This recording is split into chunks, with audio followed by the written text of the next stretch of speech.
என் டேபிளில் எல்லா ஃபைலும் இருக்கு. பேரவையில் முதல்வர் கொடுத்த உச்சபட்ச எச்சரிக்கை. ஆஃப் ஆன திமுக. இன்று பேரவையில் கடந்த ஆட்சி காலங்களில் நடந்த ஊழல் பட்டியல் பற்றிய ஆதாரம் தன் டேபிளில் இருப்பதாகவும் அது ஓபன் செய்யப்படும் என முதல்வர் பேசியிருந்தார். உண்மையிலேயே என் டேபிளில் இருக்கு, அத்தனையும் ப்ரூஃபோட ஓபன் பண்ண வச்சிடாதீங்க.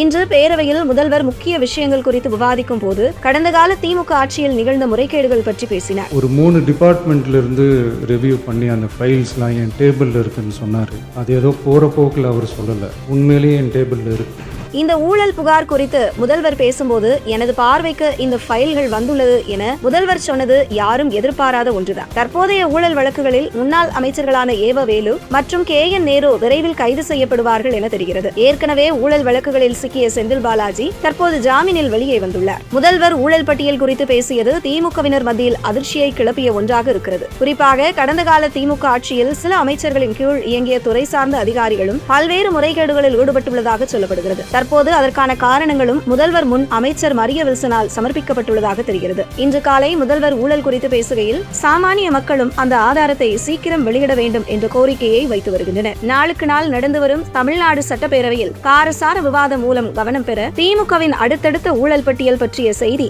ஆதாரத்துடன் வெளியாகும் என தெரிகிறது. பல்வேறு விஷயங்களை மூத்த உறுப்பினர் அண்ணன் சுட்டி காண்பித்துக் கொண்டிருந்தார். நேற்று கூட மூத்த உறுப்பினர் ஏவாவில் நான் பேசும்போது சமஸ் அவர்களினுடைய ஒரு புத்தகத்தை கூட காட்டினாங்க. நான் சமஸ் அவர்களினுடைய வார்த்தைகளை நல்லா படிக்கக்கூடிய ஒரு ரீடர். அவர் இன்னொரு ஆர்டிகல் எழுதியிருந்தார். ஆர்டிகலின் தலைப்பு தெரியுமா? விஜய் 100 ஊழலுக்கு எதிரான ஒரு அடி. என்ன பேசினாலும் ஆதாரம் காட்டுங்கள், ஆதாரம் காட்டல அவர் சொல்கிறார்கள். அமைச்சர் பெருமக்கள் எழுந்து பேசுகிற போதே தவறு நடந்திருக்கலாம் என்று அவரே சொல்கிறார். முதலில் தவறு நடந்திருக்கலாம் என்று ஒப்புக்கொண்டதற்கு ஒரு பணிவான நன்றியை தெரிவித்துக் கொண்டு ஆதாரங்களை நாங்கள் காட்டும் போதே இப்படி பேசுகிறார்கள். மாண்புமிகு முதலமைச்சர் ஆதாரங்களை வைத்திருக்கிறார், அவர் ஒருவேளை எடுத்து காட்டிவிட்டார் என்று சொன்னால் அவர்கள் நிலைமை நினைத்து பார்த்தேன். கொஞ்சம் கவலையாகத்தான் இருக்கிறது. மாண்பு முதலமைச்சர் உட்காருங்க. மாண்பு முதலமைச்சர் உட்காருங்க. மாண்பு முதலமைச்சர் உட்காருங்க. ஆதாரம் இருக்கான்னு கேட்டீங்க. திடீரென்று முதலமைச்சர் எந்திரிச்சு பேச முற்படுறாங்க. அப்ப திருப்பி எதுக்காக நீங்க கத்திட்டு உட்காருங்க, தயவு செய்து உட்காருங்க, எழுந்திருக்காதீங்க. மாண்பு முதலமைச்சர் அவர்கள். மாண்புமிகு பேரவைத் தலைவர் அவர்களே, நான் அதை சொல்ல வேணாம் தான் நினைச்சேன். ஆதாரம்னு கேட்குறாங்க. ஒரு 1 வீக் பேக் மாண்புமிகு நிதி அமைச்சர் பேசும்போது ஒரு 3 டிபார்ட்மெண்ட்ல இருந்து ரிவ்யூ பண்ணி அந்த ஃபைல்ஸ்லாம் என் டேபிள்ல இருக்குன்னு சொன்னாரு. அது ஏதோ போற போக்கில் அவர் சொல்லல, உண்மையிலேயே என் டேபிள்ல இருக்கு. அத்தனையும் ப்ரூஃபோட இருக்கு, ஓபன் பண்ண வச்சிடாதீங்க. எப்போ ஓபன் பண்ணணுமோ அப்போ கரெக்டா எல்லாமே ஓபன் ஆகும்.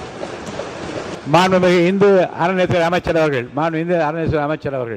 மாண்புமிகு பேரவை தலைவர் அவர்களே, நம்முடைய மதிப்பிற்குரிய அண்ணன்கள் எல்லாருமே பேசுங்கன்றாங்க. ஆனா முதலமைச்சர் பேச ஆரம்பிச்சார்னா, ஆதாரத்தை காட்ட ஆரம்பிச்சார்னா என்ன நடக்கும்ன்றது இதுல இருந்தே நம்ம புரிஞ்சிக்க முடியும். ரெடியா?